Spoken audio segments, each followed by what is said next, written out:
Hoje eu quero passar 8 critérios que eu utilizei quando eu comecei a investir em ações, que ajuda muito a filtrar quais empresas escolher no início para quem não conhece nada. Isso vai evitar que você escolha a empresa só porque tem um influencer famosinho falando. Então, se você já é inscrito no canal, deixa o like, comenta, compartilha com quem você acha que possa se interessar por esse assunto. E se você está chegando agora, eu fiz esse canal aqui para ajudar quem está começando. Então, eu tô postando os vídeos num formato cronológico, de uma forma que se começar a assistir desde o primeiro vídeo até agora, todo mundo vai começar a ter vai nivelar o conhecimento para que lá no futuro a gente fale de análises mais complexas para investir melhor e acumular patrimônio no longo prazo. Então, se você gosta desse tipo de conteúdo, se inscreve no canal, deixa o like e bora pro vídeo. Primeiro, nós temos dois tipos de análise, que é a análise técnica e a análise fundamentalista. A análise técnica, ela consiste basicamente em analisar o gráfico, né, do preço da ação e a partir de padrões e algumas outras metodologias dentro dessa análise técnica, tomar uma decisão de compra ou venda, que não é o que a gente vai utilizar aqui no canal. A gente vai usar a análise fundamentalista. E a análise fundamentalista da empresa consiste em analisar os números financeiros e contábeis, capacidade de gerar lucro, endividamento, entre outros. O objetivo é identificar se a empresa é um bom negócio para se investir com base nesses dados contábeis e financeiros que toda empresa que tem capital aberto é obrigada a fornecer para os investidores, né? Então, a partir deles, a gente descobre se a empresa é boa mesmo com base nesses fundamentos e dos indicadores que dá para extrair dessas informações. Então, em vez de olhar só o gráfico, né, a análise técnica, você olha o negócio por trás da ação, entende como que é o modelo de negócio e é o melhor caminho para quem está começando. E para ajudar quem está começando, eu vou passar então 8 critérios que me ajudaram bastante a não cair em empresas de influencers que só tentam induzir para eles mesmos ganhar mais do que qualquer outro na compra da ação. O critério número 1, então, é empresas com IPO há pelo menos 5 anos. Para quem não sabe o que é IPO, é quando a empresa ela deixa de ter o capital fechado e passa a ser listada em bolsa, ter o capital aberto para que outras pessoas possam investir nela. Então, empresa que recém foi listada na bolsa, ela ainda não provou nada para o mercado. Não tem histórico de resultado que dê para analisar em diferentes cenários, como, por exemplo, juros altos, juros baixos, crise, não dá para ver o crescimento dela. E aí, quando eu comecei a investir, eu só considerava empresas que fizeram o IPO delas há 5 anos atrás, porque daí eu já conseguia ver como que ela se comportou, pelo menos um ciclo curto econômico ali, que seja um pouco mais complexo do que simplesmente fazer o IPO e já entrar, né? Acreditando fielmente nos primeiros relatórios da empresa, que geralmente eles próprios trabalham para dar uma inflada, vamos dizer assim, para ficar atrativo para os investidores entrar nela, mas depois de alguns meses, anos, quase sempre os IPOs não performam bem. Investir em IPO não significa que todos vão ser ruins, pode até ser que a empresa seja boa e vai ser uma baita empresa, mas para quem está começando é basicamente apostar no desconhecido. Então deixa isso para quando você tiver mais experiência, mais repertório, e mesmo assim espera pelo menos um ano ali para investir em IPO, como por exemplo teve o IPO da SpaceX, a empresa do Elon Musk, recentemente. Então o ideal aí é esperar até o ano que vem para considerar investir nela ou não. O critério de número 2 é a liquidez. Liquidez, para quem não sabe, é a capacidade de você transformar o dinheiro daquela ação em dinheiro novamente. Ou seja, é comprar e vender sem distorcer muito o preço. Como assim? Empresas que têm um volume muito baixo de negociação, quando alguém com muito dinheiro quer se desfazer daquela ação, acaba puxando o preço de forma muito brusca, seja para baixo ou para cima, né? E para você que está começando, empresas com baixa liquidez, talvez você precise do dinheiro, e aí por não ter muita liquidez, você vai ter que jogar o preço muito mais baixo do que gostaria, porque simplesmente a ação não tem volume de negociação suficiente para você vender ela para alguém. Então, para quem é iniciante, foca em empresas que têm um volume alto de negociações diárias que seja relevante. Isso vai te dar mais flexibilidade e vai evitar que você fique preso na ação em si, né? O que seria um volume relevante? Algo em torno de pelo menos 1 milhão de negociações para quem está começando e tem pouco capital. Esse nível de liquidez já é o suficiente para ser razoavelmente seguro. O terceiro critério é um bom histórico de retorno. Retorno passado não garante retorno futuro, mas uma empresa que tem um bom histórico de retorno, né, significa que ela tem mais chances de continuar sendo uma empresa que continua entregando bons retornos. Muito mais chances, pelo menos, do que uma empresa que nunca entregou nada. E o próximo critério vai ajudar a entender um pouco melhor isso. O quarto critério, que se conecta com o ponto anterior, é lucro consistente. Se ano após ano a empresa teve lucro que foi crescendo ao longo do tempo, isso é um bom sinal de que a empresa, além de ser rentável, ser lucrativa, ela também tem uma boa governança, porque uma empresa sem uma governança que seja de confiança geralmente não dá um bom resultado. Né? Então, basicamente, empresa bem administrada, com processos sérios e sem escândalo contábil, tende a lucrar de forma consistente. Uma empresa que tem um lucro que oscila de forma muito brusca, ou que simplesmente desaparece do nada, geralmente tem algum problema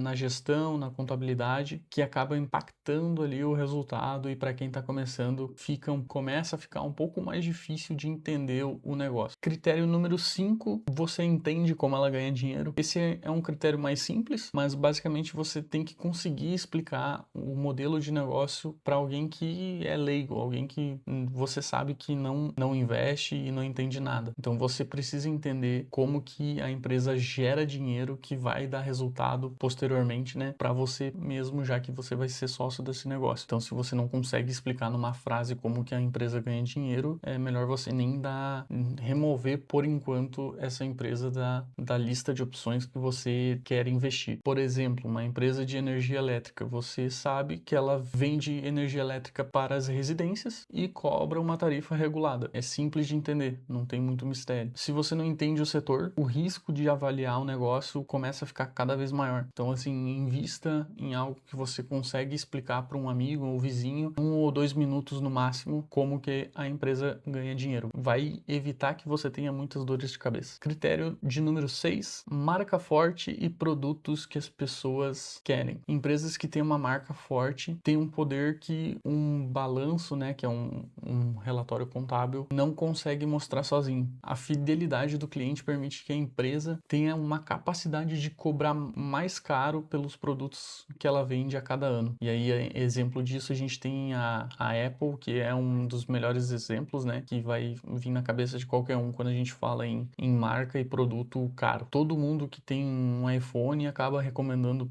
para algum amigo ou parente, então é um excelente exemplo. Isso é uma vantagem competitiva, né, que costuma se traduzir em resultado sólido ao longo dos anos, que é o que você busca como um investidor de longo prazo. O critério de número 7 é boas perspectivas futuras. O resultado passado é o ponto de partida, mas não é suficiente sozinho. Aí uma das perguntas que você deve fazer ao olhar para os números da empresa é: o setor tende a crescer ou até mesmo encolher nos próximos anos? A empresa tem espaço para continuar expandindo? Se não tem, como que ela vai gerar valor como acionista? Aí nesse exemplo a gente pode usar a Ambev, que é a empresa e dona das maiores marcas de cerveja aqui do Brasil. Ela não cresce tanto, né? O preço da ação ela não acaba subindo tanto, mas ela distribui uma parte bem relevante do que ela gera de caixa para os acionistas. Então essa é uma forma da empresa gerar valor para acionista mesmo que ela não cresça, né? Não expanda mais, até porque a Ambev, nesse exemplo, por questões legais, ela nem consegue mais market share aqui no Brasil, né? Avaliar se a empresa, se o serviço ou produto que a empresa gera receita não vai ser impactada pelo avanço da tecnologia, então esse é um dos pontos, né? Ainda mais com a IA aumentando consideravelmente a produtividade. O critério de número 8 é um cuidado com a alavancagem das empresas. A alavancagem nada mais é do que a empresa tomar dívida para sustentar o crescimento. Então, para quem está começando, adiciona, né, uma camada de complexidade na análise. Então, para quem está começando, é bom buscar empresas que não são tão alavancadas, que não são tão endividadas. Então, esse ponto não é tanto um critério, é mais um alerta. E aí, como que você identifica isso, né, nas empresas? Dentro da parte de indicadores, nós temos a dívida líquida sobre o EBITDA. A dívida líquida líquida é tudo que a empresa tem de dívida menos o que ela tem em caixa, dividido pelo EBITDA, que é outro indicador que a gente retira lá dos relatórios contábeis. A maioria dos sites hoje em dia já tem um indicador pronto, então você não precisa entender nesse primeiro momento a fundo o que compõe todo esse indicador. Basta saber que se uma empresa tem uma dívida líquida sobre o EBITDA de 3 vezes, significa que ela vai levar ali, a grosso modo, 3 anos para quitar a dívida. Então, a dívida que ela tem, menos o caixa que ela tem disponível, né, o dinheiro que ela tem em conta, dividido pelo resultado dela no ano, vai dar quanto tempo vai levar para ela pagar essa dívida. E aí, nesse sentido, para quem está começando, a sugestão é não evitar empresas com uma alavancagem acima de 3 vezes, no máximo ali 5 vezes, porque geralmente empresas alavancadas, elas tendem a ter um modelo de negócio um pouco mais complexo para analisar. E, além disso, né, a alavancagem, uma das complexidades da alavancagem, principalmente no Brasil, é o juros alto, né? Então, quando a Selic sobe, essas empresas começam a sofrer muito, que a dívida começa a pesar muito no balanço, né, no resultado do negócio. Aí, de exemplos, a gente tem as empresas de varejo aqui no Brasil, como Magazine Luiza, né, que é bem endividada, e eu vou botar aqui na tela para vocês o gráfico que as ações simplesmente derreteram de uns anos para cá. E esse é um dos fatores, né, que levou a esse tipo que levou a ação a atingir o preço que está hoje em relação ao que estava lá no passado. Beleza, agora que você já entendeu quais são os critérios, onde encontrá-los. O primeiro lugar é no próprio site de relacionamento com os investidores da empresa. Lá você consegue pegar as apresentações institucionais de cada uma das empresas, e aí elas lá colocam esses indicadores, você vai conseguir analisar. E o segundo, né, ou segundos, são sites como o Fundamentei, que eu uso bastante, do Eduardo Cavalcante, Status Invest, Investidor 10, deve ter outras centenas, dezenas de sites nesse estilo, onde você consegue pesquisar pelo nome da empresa ou pelo código que ela é negociado na bolsa, e ali você já consegue ter um panorama de 5, 10 anos ou até mais, né,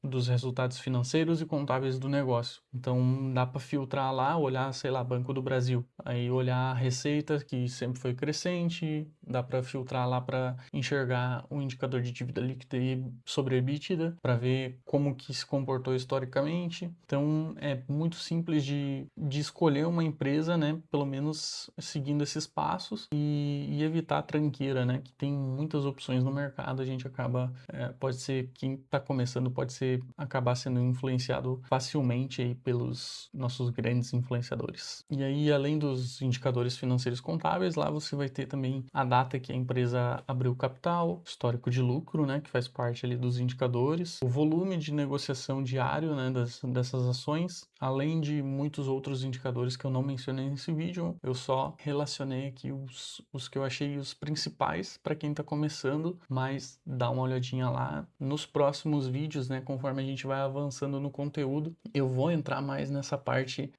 de análise um pouco mais avançada. Então, se você não se inscreveu até agora, dá uma força aí, se inscreve no canal, vai ajudar demais, não custa nada também, e vamos nivelando o conhecimento da galera pra gente, quem sabe no futuro, ter uma comunidade pra gente conseguir conversar mais sobre investimentos. Por esse vídeo era isso, tamo junto, até o próximo vídeo, valeu!